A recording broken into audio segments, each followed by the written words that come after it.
में भगवान राम के दर्शन शुरू हो जाएंगे। राम जन्मभूमि तीर्थ क्षेत्र ट्रस्ट ने ट्वीट करके यह जानकारी दी है। राम मंदिर निर्माण तेजी से चल रहा है। प्रथम चरण का काम पूरा हो चुका है। दूसरा चरण भी नवंबर के मध्य तक पूरा हो जाएगा और इसके बाद फर्श बनाने का काम शुरू हो जाएगा और दिसंबर 2023 तक गर्भगृह में पूजा शुरू हो जाएगी। लोगों को भगवान के दर्शन मिलने शुरू हो जाएंगे।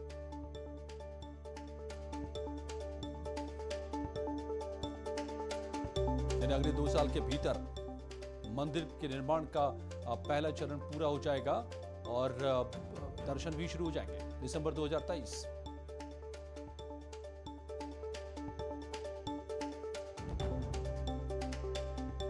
शाहजहांपुर से बड़ी खबर है। 3 बच्चों की तालाब में डूबने से मौत से कोहराम मच गया। खबर है कि मदनापुर के बरुआ गांव में तीनों भाई नहाने गए थे, तभी तीनों बच्चे तालाब में डूब गए। इन्हें आनन फानन में अस्पताल में भर्ती कराया गया, लेकिन डॉक्टर ने तीनों भाइयों को मृत घोषित कर दिया।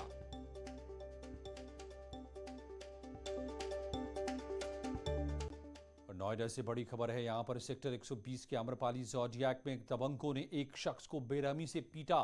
मारपीट का यह वीडियो वायरल हो रहा है। नोएडा पुलिस ने वीडियो का संज्ञान लेकर कार्रवाई शुरू कर दी है, लेकिन देखिए कानून और पुलिस से बेखौफ कैसे कुछ दबंग एक व्यक्ति पर टूटे पड़े हैं।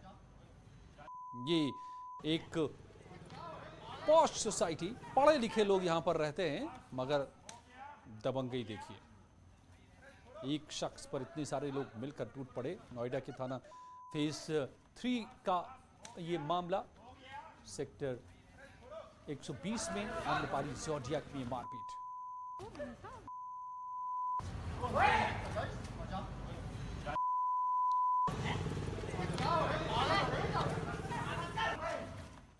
देश के रक्षा मंत्री राजनाथ सिंह ने यूपी के कुशीनगर में रहने वाले पूर्व विधायक 106 वर्षीय नारायण जी उर्फ भुलई भाई से दिल्ली स्थित यूपी भवन में मुलाकात की। इस बात की जानकारी रक्षा मंत्री राजनाथ सिंह ने खुद ट्वीट करके दी। राजनाथ सिंह ने मुलाकात के बाद कहा कि भुलई भाई की सरलता और सादगी प्रेरणादायक है। वहीं रक्षा मंत्री राजनाथ सिंह से मुलाकात के बाद भुलई भाई ने कहा कि जैसे कृष्ण जी सुदामा से मिले थे वही भाव रहा। राजनाथ जी का प्यार आशीर्वाद मिल गया। उनका मिलने का भाव बहुत उत्तम था। वो अपने पुराने साथी से मिलकर बेहद भावुक और खुश नजर आ रहे थे। आपको बताएं कि भुलई भाई बीजेपी के सबसे वरिष्ठ नेताओं में से एक हैं। पिछले साल पीएम मोदी ने भी इनसे फोन पर बात की थी।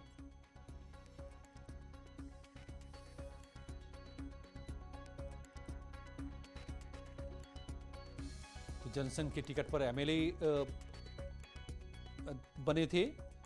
1974 से 1980 तक रहे 2 बार एमएलए। कुशीनगर के नेबुआ के नौरंगिया में एमएलए रहे। 1980 में बीजेपी के गठन के बाद पार्टी में शामिल हुए। बीजेपी राष्ट्रीय कार्यकारिणी के भी सदस्य रहे भुलई भाई।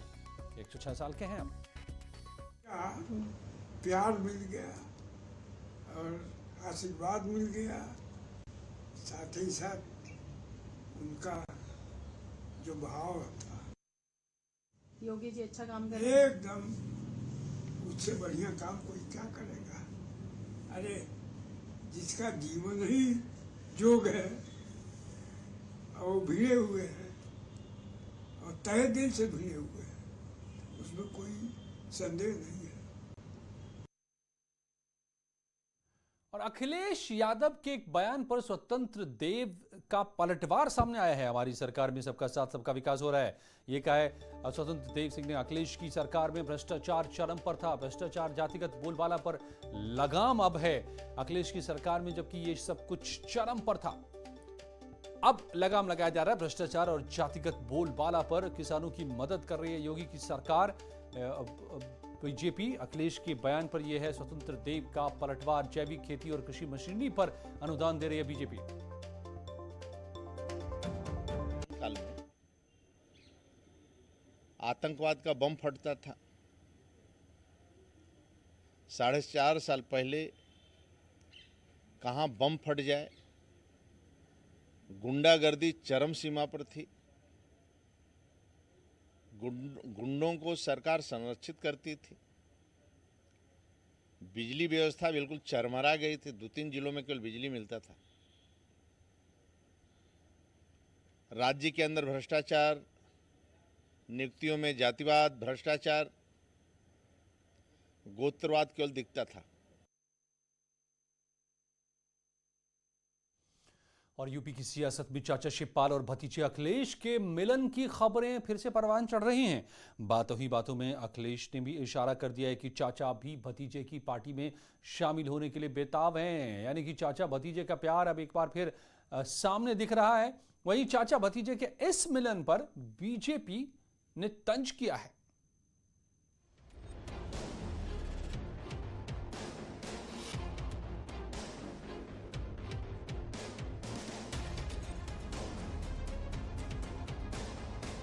समाजवादी पार्टी के अध्यक्ष अखिलेश यादव और प्रगतिशील समाजवादी पार्टी के अध्यक्ष शिवपाल यादव के रथ का पहिया भले अलग अलग रास्तों पर है, लेकिन दोनों की मंजिल एक ही है। ये हम नहीं कह रहे, चाचा और भतीजे ने खुद इशारों में ये बता दिया है। विजय रथ यात्रा के दौरान अखिलेश यादव ने संकेत दिया कि चाचा शिवपाल का वो सम्मान करेंगे। गठबंधन के लिए मैंने कहा कि उनके सम्मान रखने का काम समाजवादी लोग करेंगे। वो भी अपना रथ भाजपा को हटाने के लिए ले चलेंगे। वो भी भाजपा को हटाने के लिए निकले, क्योंकि भाजपा से ज्यादा कोई धोखा नहीं दे सकता। क्या आगे आने वाले समय में गठबंधन है क्या, कुछ अंदर खाने को चल रहा है? कोशिश रहेगी कि सभी दलों का सम्मान करेंगे। वहीं समाजवादी पार्टी से गठबंधन के लिए बेताब शिवपाल यादव ने कई बार भतीजे को संदेश दिया, लेकिन अखिलेश यादव का दिल नहीं पसीज रहा था। लेकिन आखिर में शिवपाल यादव ने अपनी पहली शर्त रख दी। सामाजिक परिवर्तन यात्रा पर निकले प्रगतिशील समाजवादी पार्टी के अध्यक्ष शिवपाल ने कह दिया कि उनकी पहली प्राथमिकता समाजवादी पार्टी ही होगी। समाजवादी पार्टी को प्राथमिकता दी थी और हमारी तारीख भी निकल गई है, लेकिन राजनीति में संभावनाएं कभी खत्म नहीं होती।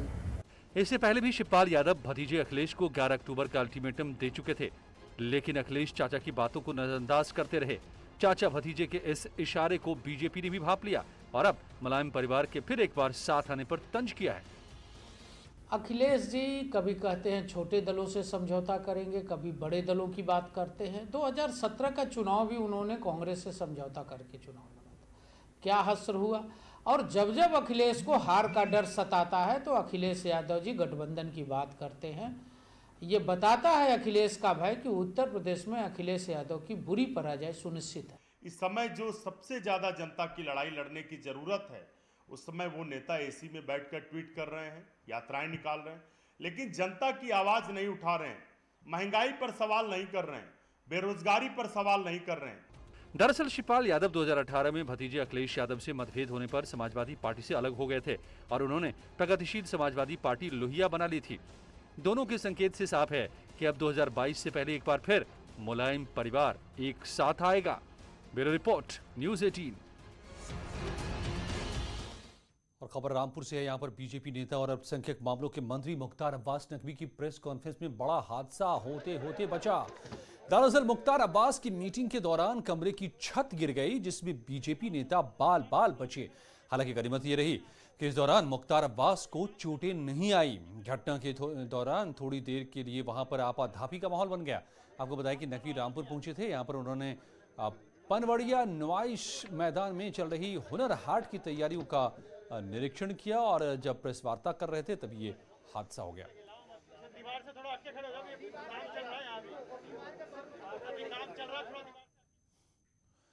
उत्तराखंड में डेनिस ब्रांड की शराब को लेकर एक बार फिर से जबरदस्त बवाल हुआ है। आज हरीश रावत ने इसके साथ स्टिंग को भी मिक्स कर दिया। साथ ही बीजेपी पर इसे लेकर जबरदस्त हमला बोला। हरीश रावत ने सोशल मीडिया पर कवितानुमा पोस्ट के जरिए तंज कसते हुए बीजेपी पर सवाल उठाए। रावत ने वर्तमान मुख्यमंत्री से लेकर पूर्व मुख्यमंत्री तक पर हमला कर दिया और कहा कि कर्मकार बोर्ड के घोटाले से ये शर्मसार नहीं होते। हरीश रावत ने बीजेपी को चैलेंज देते हुए कहा कि एक बार स्टिंग की लड़ाई हो जाए और देहरादून के रेंजर्स ग्राउंड में दोनों स्टिंग दिखाए जाएं, जिससे साफ हो जाएगा कि गलत कौन है और सही कौन। इतना ही नहीं, हरीश रावत ने लिखा कि उन्हें कोई ताजमहल बेचने आया था, मगर उन्होंने उसे ही अमेरिकी बैंक बेच दिया।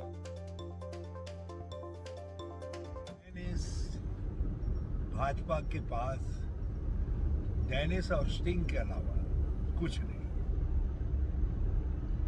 हकीकत यह है कि दोनों में कुछ नहीं है, जबकि स्टिंग और डेनिस की अवैध संतान है आज की भाजपा सरकार।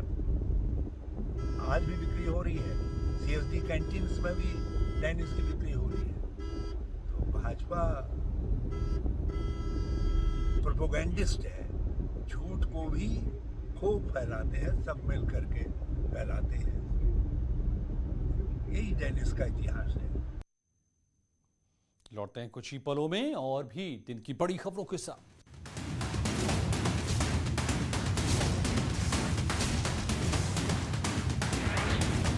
में मल्लिकार्जुन खड़गे, गुलाम नबी आजाद एक एंट्री